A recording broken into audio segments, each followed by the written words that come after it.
โยนซื้อตัวเดียวก็คงไม่ละ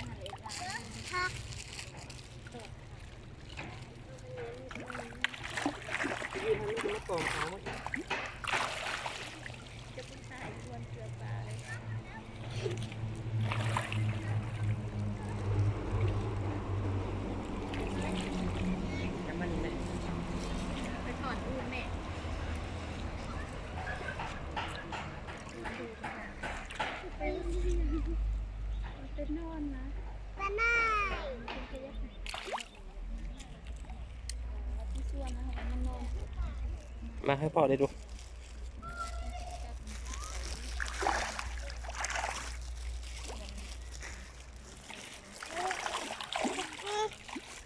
โอ้บักหลายเลยแล้วล่างมือดีๆเดี๋ยววันนี้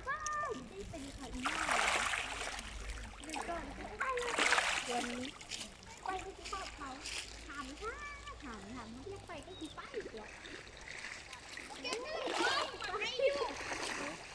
เดี๋ยวถามกันเต็มคืน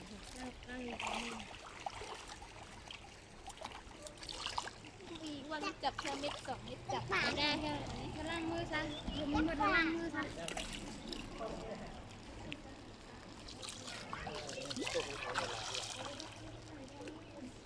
อะไร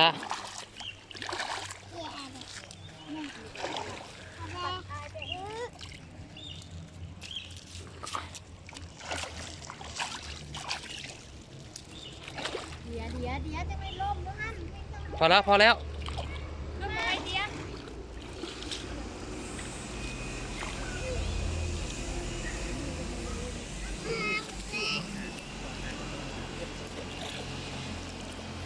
ว้าไอ้ทนตัวบังไงกระเดึกไอ้คนละไม่เห็นภาษาเรื่องเล่ภาษาเอาจะปลาส่งไปหาได้ลังมือไม่ได้เอามันมาลังมือไว้เดี๋ยวจะไม่กินเปียกนะเปียกโอ้ยเปียกหมดละเป็นนั่นก็ไอ้ถ้าไปเกลือจะพ่นไอ้ถ้าไปกินนี่ยัง2 สัตว์เดี๋ยวเจ้าไม่เดียตกเม็ดล่างมือดีๆเรายืนอยู่จับแถวนี้ใช้ได้น้ำมันบุดับโอ้ลืมเอามาเกลืออันนี้เนาะเห็นคักแท้อีกนี่นะ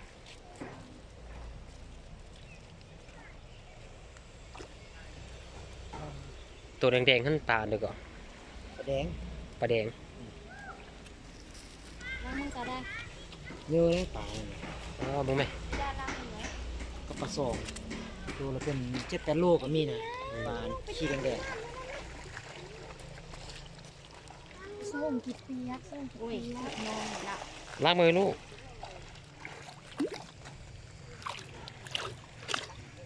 ล้างพี่เยิ้มอยู่กลางหมดเลยบนตื่นมันบ่มาเนาะว่างนี่เราบุตื่นจะเถื่อนว่างเป็นว่างอยู่ตลอดมันตื่น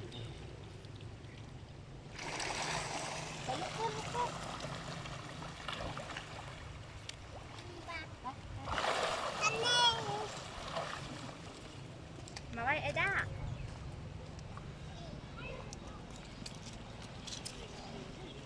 โอ้ยมึงไหมตัวใหญ่เริ่มมาแล้วเนี่ย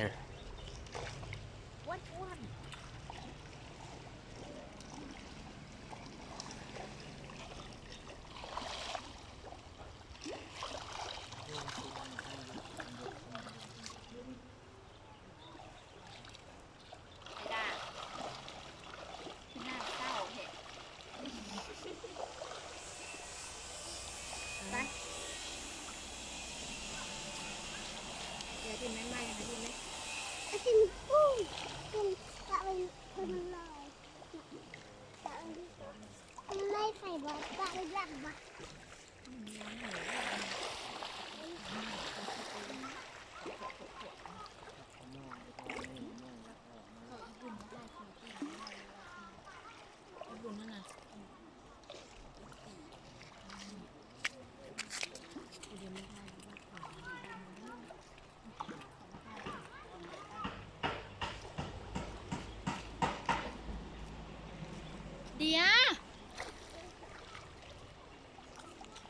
ดียมาไว้ไอเดียแล้วมันกินเพื่อนเลย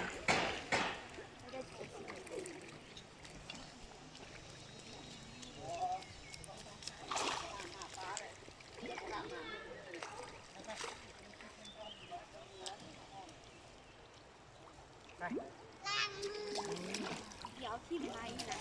ไปขึ้นมาละ ด้านจะเชื่อพวกมือมันเลยด้านมือด้านดี สุดนี่ระบบเนาะจริงเพื่อนจะรู้สึกได้